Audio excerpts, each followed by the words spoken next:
Hi, my name is Teresa, and I will be leading you through a gentle yoga practice. But first, I want to talk to you a little bit about what yoga is.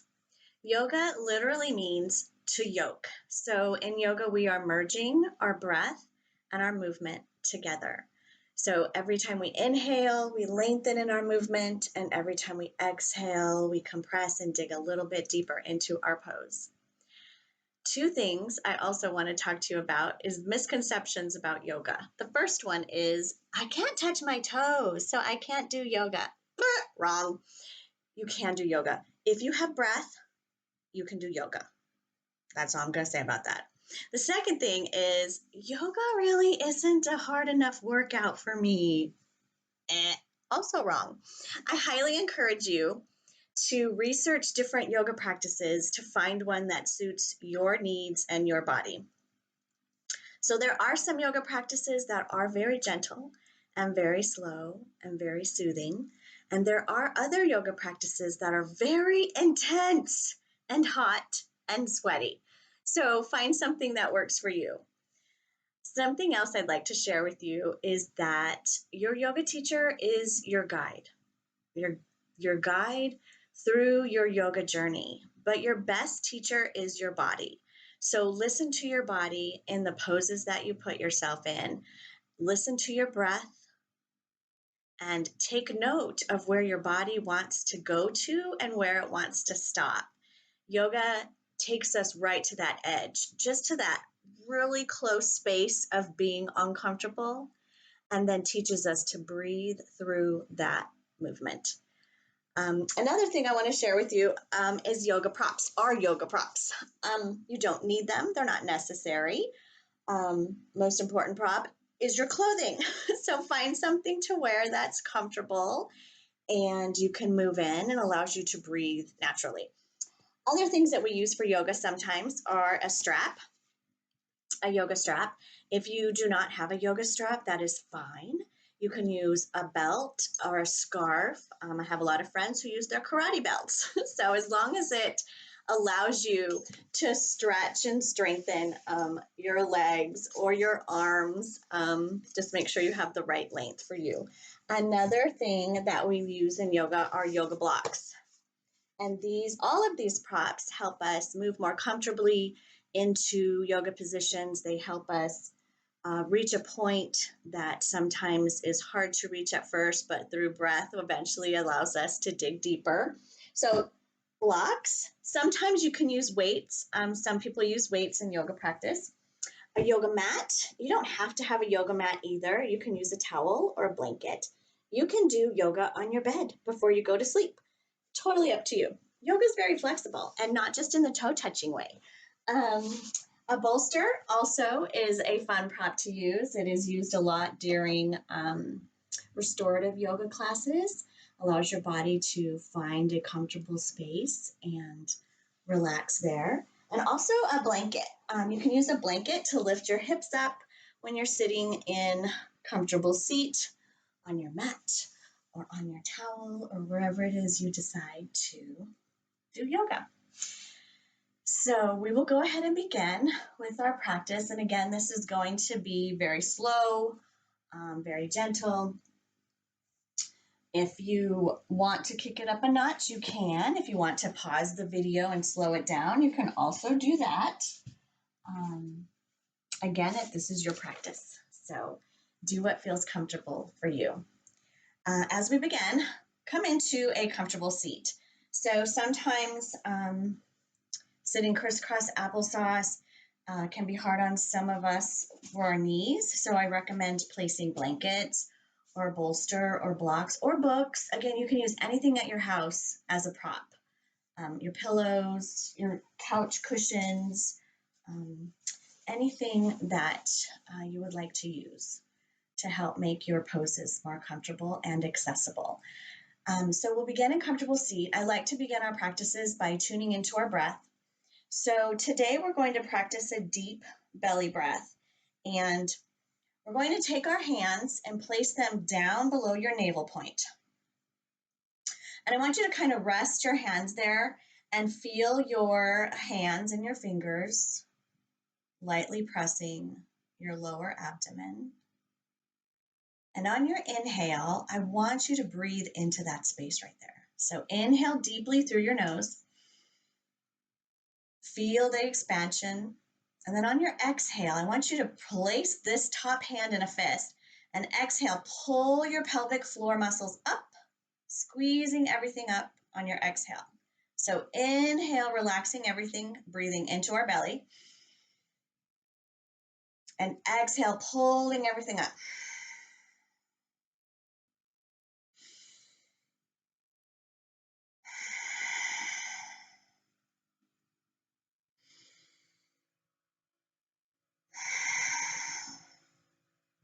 Inhaling, feeling that space expand. Exhaling, pulling everything up and in. Inhale and exhale. Inhale and exhale. Continue with this breath. At your own pace.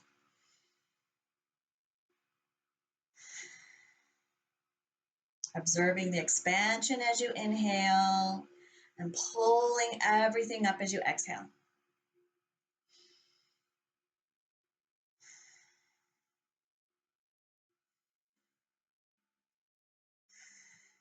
Softening on the inhale. Contracting on the exhale.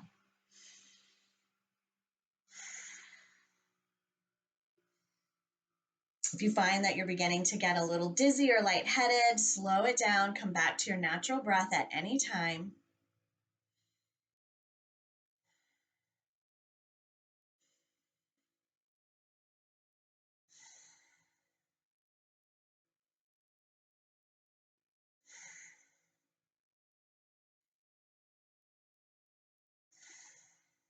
You may begin to start to feel some heat in your breath as you're inhaling deeply through your nose and exhaling out your nose.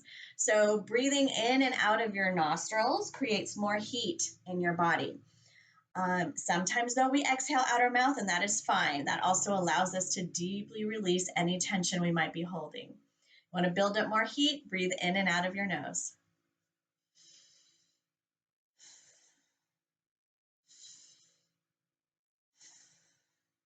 Let's take this 3 more times.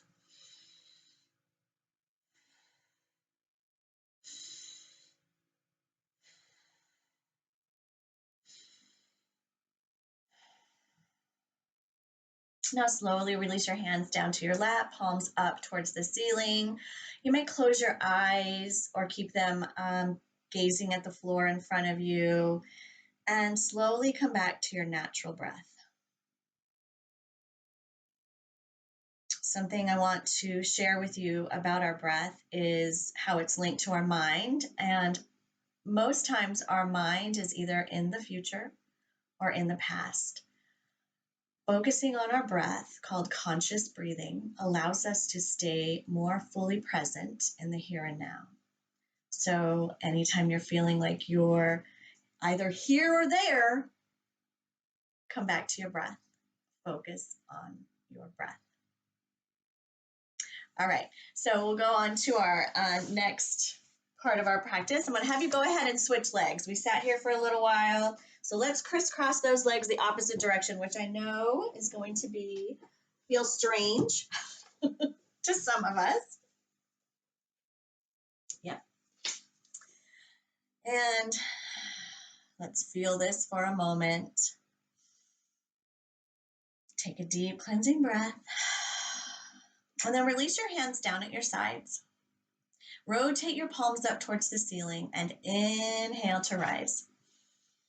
Palms face each other. On our exhale, we're going to gently twist over towards the left. So right hand, left thigh, our left hand comes behind us. So as we move into this twist, maybe practice coming into like a 1 o'clock position and take a breath here. And then maybe gently rotate to a 2 o'clock position. And take a breath there. And maybe you want to continue twisting this way, going to like 3 o'clock, and seeing how far your body can twist without any pain. So remember, in our poses, I want you to be able to stay where you can breathe comfortably. Again, take yourself to the edge and breathe. Always lengthening on the inhale and exhaling, maybe twisting a little more.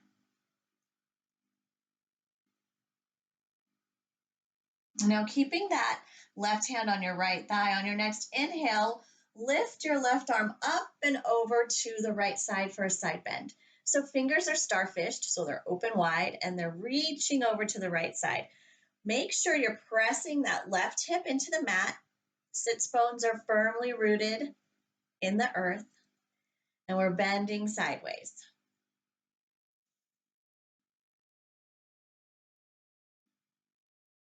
Deep breath here.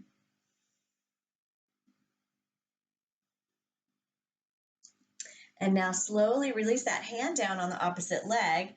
Maybe they're not quite all the way to your knees. That's fine. Wherever your arms can crisscross comfortably, this is a deep shoulder stretch. And then gently tuck your chin to your chest. Deep breaths here, feeling the expansion of your shoulder blades.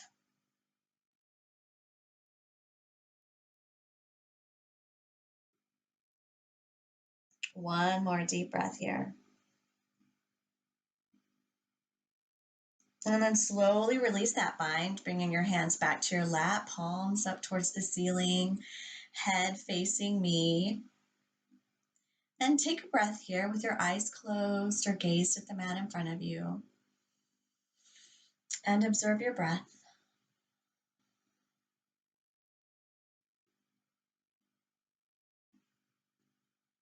Now, anything we do on one side of our body, we have to do on the other side to bring balance.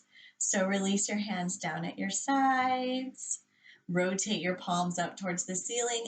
Inhale to rise. This time we'll take it to the right. Exhale, release that twist down to the right. So left arm, right thigh, right arm comes behind you. Something I didn't mention last time is the hand behind you can be tented, like finger pads pressed into the mat to help give you a little more lift. We want to keep our spine long, reaching through the crown of our head. There's a flow of energy there from the tailbone to the crown of our head. We want to keep that open. And again, you can practice the 1 o'clock twist and breathing and then moving into the 2 o'clock position. Finding that sweet spot and breathing deeply there.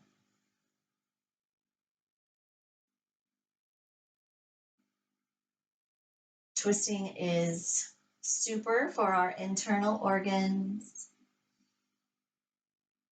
and for our spine. One more deep breath here. And then on your next inhale, rainbow that right arm up and over to the left side for our side bend. So our left hand is staying on our right thigh. We're side bending to the left, palms wide open, fingers spread. Breathe deeply here into that rib cage. Feel your side body expand.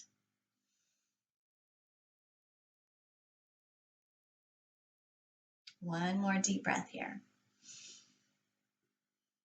And then slowly release that arm down on the opposite leg. Inhale deeply. And exhale, drop your chin to your chest. Deep breaths here.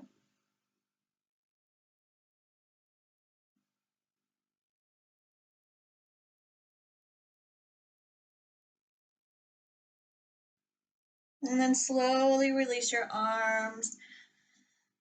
Palms up towards the ceiling. Eyes closed or gazing at the mat in front of you. And observe your front side body and your back side body. Without any judgment, noticing how one side feels to the other. If you feel like you're holding any tension in any of those spaces, take a deep inhale. And on your exhale, let it all go.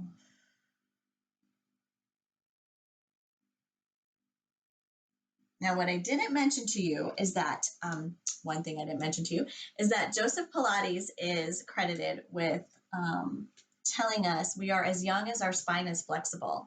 So we will be moving our spine in 6 directions. We've already twisted, we side bended, and now we're going to take some spinal flexion in tabletop. So come onto your knees and your hands for tabletop. So in tabletop, our fingers are spread wide, knees are spread hip distance apart. Our back is flat, so like a table. I could rest my chai on you. Your gaze is at the floor. So on your inhale, you're going to drop your belly, lift your heart. No reason to pinch your neck back, so keep your neck neutral and where it's comfortable. And on an exhale, we're going to round our back, chin to chest, tucking that tailbone in. Inhaling, arching our back, lifting our heart, pressing into the mat. Exhale, round your back, chin to chest. Inhale, drop your belly, lift your heart. Exhale, round your back, chin to chest. Now coming back to neutral, we're going to extend our left leg out, toes curled under, and we're going to press that heel back for a nice calf stretch.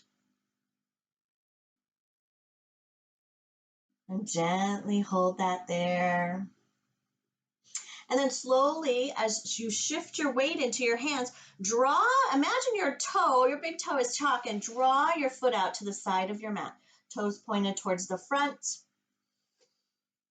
And then take your right hand, slowly draw it towards the center under your face as you rotate your left arm up and open for another twist.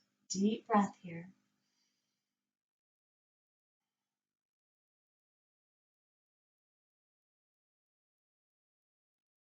And then slowly release that hand down. Realign your hands back in tabletop and draw that leg back out behind you and in.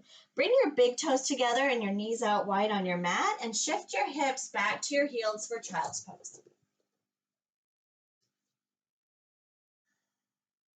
So in child's pose, you can use props here if you'd like. If you feel like you're not quite reaching your forehead to the mat, you can use a block.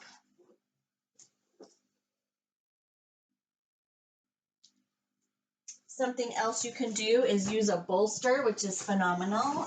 However, I have to warn you, if you do this, you might just go to sleep.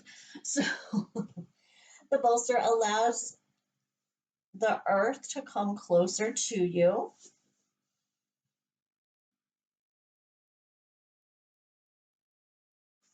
And then slowly walk yourself back up wherever you are. And we're going to take that on the other side. So I'm going to turn around. You stay where you are. I'm going to turn around so you can see. So we're coming back into tabletop. And we're going to extend our right leg out this time. Toes curled under, pressing into that heel. I am literally pressing into my wall. Press, press, press. And then slowly shift your weight into your hands as you draw that leg out to the side. Toes pointed towards the front of the mat. Deep breath here. And then bring your left hand a little bit under your face as you rotate your right side body open and up. Deep breath here. And I'm assuming you can pause this video at any time and take this pose as long as you want.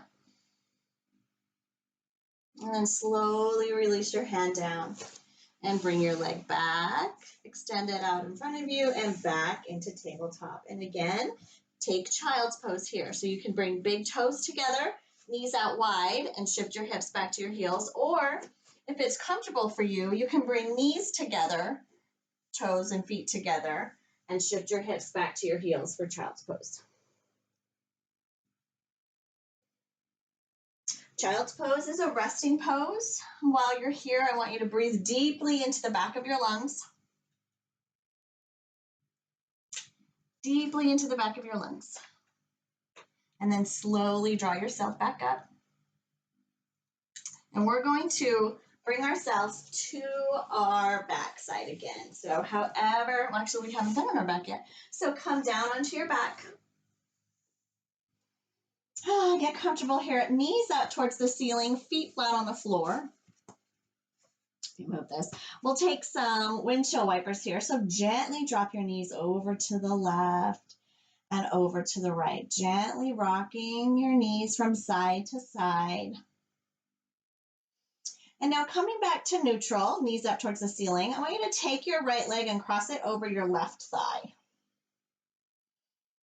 And bring your arms out to the sides of your body in Texas T, kind of in it, that's a T.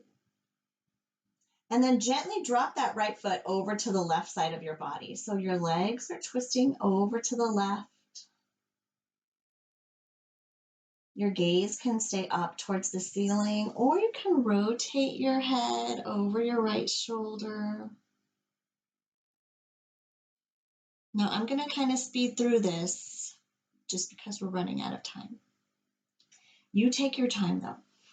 And then bringing your head back to center, we rotate our knees back up, uncross our legs. I'm going to take that on the other side. So realign your feet hip distance apart. Take your left leg, cross it over your right, and gently drop your left leg down to the right side. Something you may also notice in yoga is one side may be tighter than the other. That is totally normal.